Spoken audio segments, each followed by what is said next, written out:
Nicolas Cage, Nicky Cage, my boy, battling animatronic monsters in an amusement park in a Five Nights at Freddy's setup?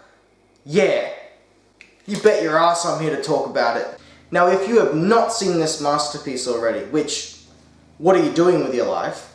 This is a full spoiler review, and I'm going to spoil every inch of beautiful mayhem that Nicolas Cage causes in this movie. I am enlightened. There's silent badasses in films. John Wick being one of them. Doesn't say too much, but you know, it's like, that night? Yeah, that night. But Nicolas Cage in Willy's Wonderland? This motherfucker doesn't speak! This man speaks only in stares, and it's a God-sent gift from the Nicolas Cage gods. You could be saying, Nick Cage, my guy, I would like an autograph. Can you sign this for me? And he'll be like, it's a God-sent gift. Except, well, really it's not. Let's just, like, be real for a second. It actually hurts the film. I really kind of want some more Nicolas Cage. They're in my eyes! I never misspelled anything, not once, not one time! If you don't know what I'm talking about, culture yourself. Nicolas Cage, baby. So Nicolas Cage is a silent badass traveling the road who ends up getting his tires popped, and mechanics are like, hey, look, we can fix it up, and obviously you don't have the cash on you right now because we have nothing that'll work credit cards here.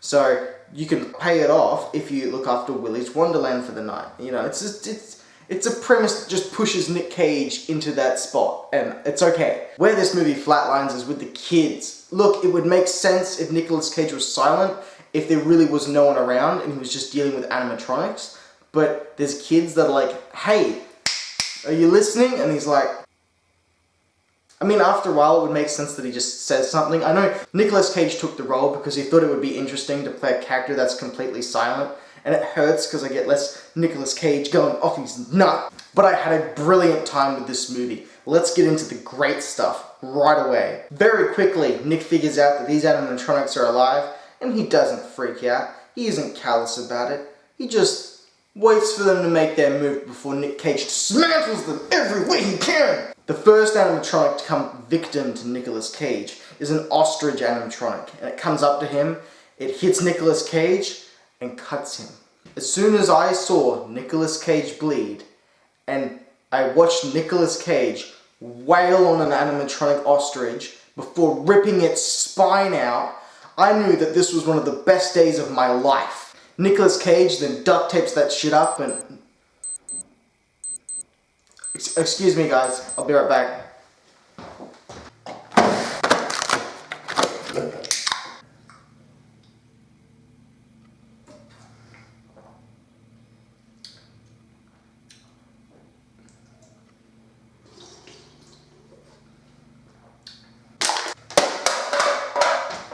Alright, wait. Nicolas Cage goes to clean the bathrooms and he hears a voice of a gorilla animatronic out for blood. He jumps Nicolas Cage, but Nicolas Cage is too strong. He grabs that gorilla and slams him into the mirror and shatters the mirror. It's like the Punisher, that shit. It's amazing. He gets the gorilla and he American History X's that gorilla. Holy shit.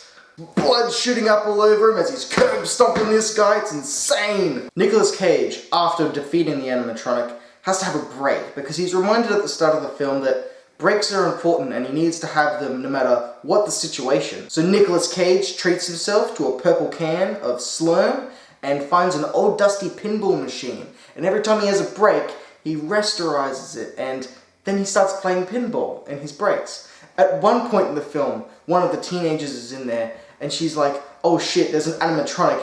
Fuck me, what am I gonna do? And Nicolas Cage shows up and he's fucking ready like this. And then all of a sudden, beep beep. Break time. Here, you take this switchblade, I'm gonna go have a drink. Bye.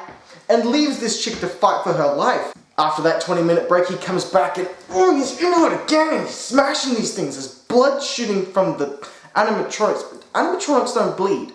I don't care. I love it. And then Nicolas Cage... sorry, I'll be right back.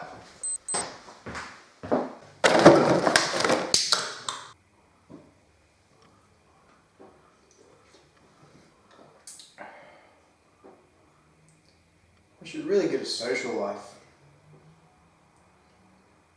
Nah, that'll just slow me down.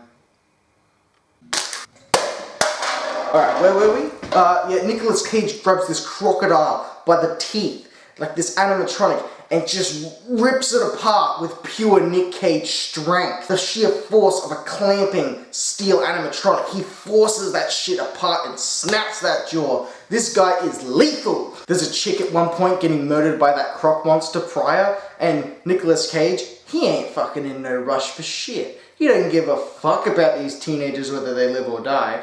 And while one's being murdered in a door far away in the corridor, he's walking towards the door, but he's just casually walking. He ain't give a shit if she dies, and she fucking dies. We learned that this whole town is absolutely crooked. The police force are deliberately like feeding these animatronics, you know, people that end up getting caught outside town or hitting these spike strips that they have around, so that Willie will stay away from all the townspeople. But man, they picked the wrong guy with Nick Cage. You do not fuck with the Cage. And Nicolas Cage, man, he's making jokes of these animatronics. He just got them in bags and pieces and just dragging them to the front door. And despite all the chaos and everything that's happening, you'd think cleaning the place would be the last thing on his mind. Nah, he's gonna prove to the person that said, if you can clean this place for the night, you know, I'll fix up your Camaro and then you can be on your way. He's like, nah. Not only am I going to dismantle these fuckers, I'm also going to clean the place top to bottom. These guys are going to be blown away by my John Wick skills. And the man cleans. He's playing pinball and he's getting real into it and shit, and his Nicky Cagey stuff starting to come out of him. It like oozes out of him. This movie is insane. You have no idea. Some people were disappointed.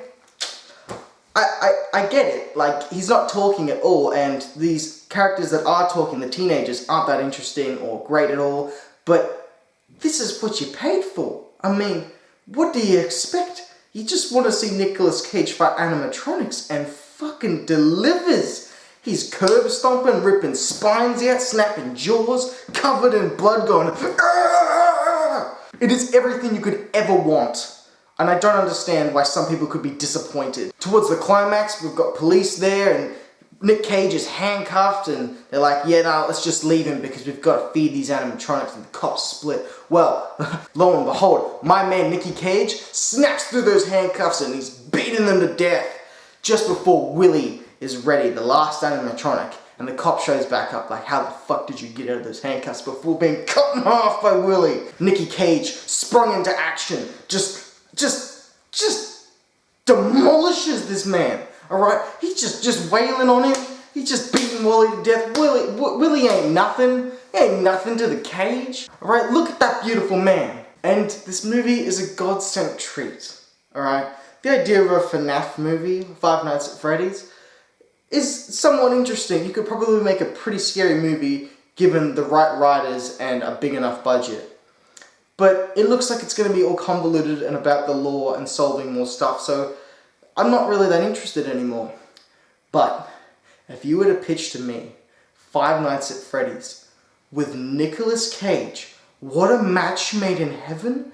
This is everything I could have ever wanted. This movie is gold, and by far easily one of the best movies this year. Nicolas Cage then leaves with his Camaro and one of the teenage girls in what looks like a bit of a romantic relationship, which is very strange. That's not fantastic. But he's back, man. Sunglasses on, leather jacket with the 3 red stripes, and he's out of there. Not before using his car to smash another animatronic on the way out, because he's just a boss like that. So for people that don't know, I love bad movies that are just over the top insane. I'm there to be entertained, and they entertain. I don't know how to grade a movie like this. I'm actually really puzzled. Do I give it like an actual grade and what the movie really is? Or do I just give it a stupid grade because it's a stupid movie that I love? On the stupid scale, probably an 8. But realistically, and taking it back, as an actual movie, Nicolas Cage doesn't talk. We're left with teenagers that are just boring, terrible, like, it's a bad Nicolas Cage movie, but Nicolas Cage is great. He's the saving grace of this film for sure, and if it was just him and no teenagers, where he didn't have to talk to anybody, it would make sense that he wouldn't have to talk. I don't like the way the film was shot either. I'm doing this a bit late because I'm grading, but it was really hard to watch sometimes. So really, it's more of a 5. I'm gonna give it a 5, but it's a watch. Watch this thing. It's not long. It's actually really short. Just watch it. Trust me. And that is Willy's Wonderland. Oh, hang on. Sorry, I'll be right back.